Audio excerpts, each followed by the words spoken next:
Hi and welcome back to a brand new episode of Property TV. So let's dive straight in with the news. So today we're going to be looking at three companies, Countrywide, Foxtons and then finally Taylor Wimpey, and looking at what's happened with their results.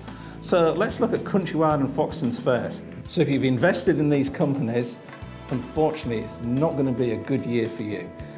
Countrywide lost market share, 5.1 to 4.9% in terms of sales. They're actually down on sales, which has impacted their cash profits by 29%, which is quite significant. They're also down on lettings, 2%, and this has really been impacted by several factors. Brexit, political uncertainty, economic uncertainty, no rush to buy houses last year with the stamp duty changes, which has meant that really, even with them reducing costs significantly across the board, including cutting management, they're still not in a really good position at the moment. Now, looking at Foxtons, clearly they've got the London demand to work with, and that's going to always improve, you would hope, their results. Not this time round. Foxtons are 44% down on sales at the moment, and 9% down on mortgage sales and 2% on lettings, which means similarly to Countrywide, if you're investing in those two firms, you're probably not going to see a dividend this year. Now on the other hand, let's look at what's going on with Taylor Wimpey. So they are significantly up, 25% on operating profit, taking them to £349 million. And that's even with £130 million one-off hit that they've taken to renegotiate all of their leasehold properties back to freehold properties.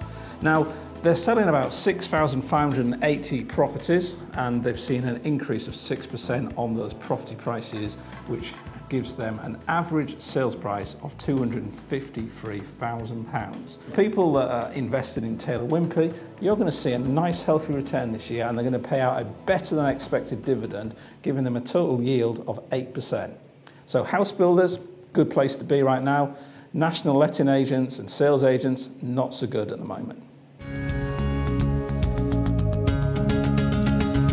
Now, we always enjoy getting questions sent into Property TV, and we've had one this week from Mr. P. Smith about S.P.Vs.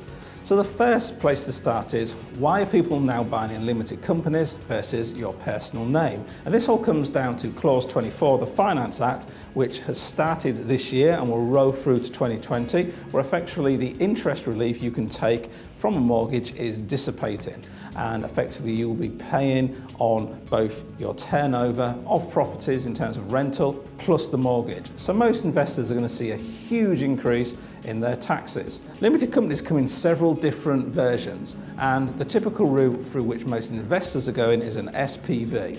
Now you can set one of these up online, 10, 15, 20 pounds, but really we'd recommend you get a professional in to do this for you. Get your accountant or solicitor to set it up for you to make sure that all of the articles of memorandum are done correctly, all the shareholdings are done correctly. Remember, if you're going into a joint venture with somebody, this is a great way to basically put two people together in a company owning shares.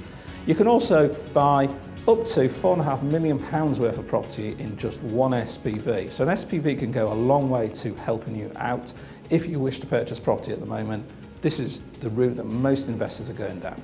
So thanks to P. Smith for sending in that question. And if you have any more questions, then please do send them in, as we'd love to make sure that we're answering them on a week-to-week basis. So we'd like to thank you for watching Property TV once again, and please do send us in your comments. Please do like the TV show, because that would really help us out to know that we're actually doing something right, and we look forward to seeing you back here again next week. See you soon.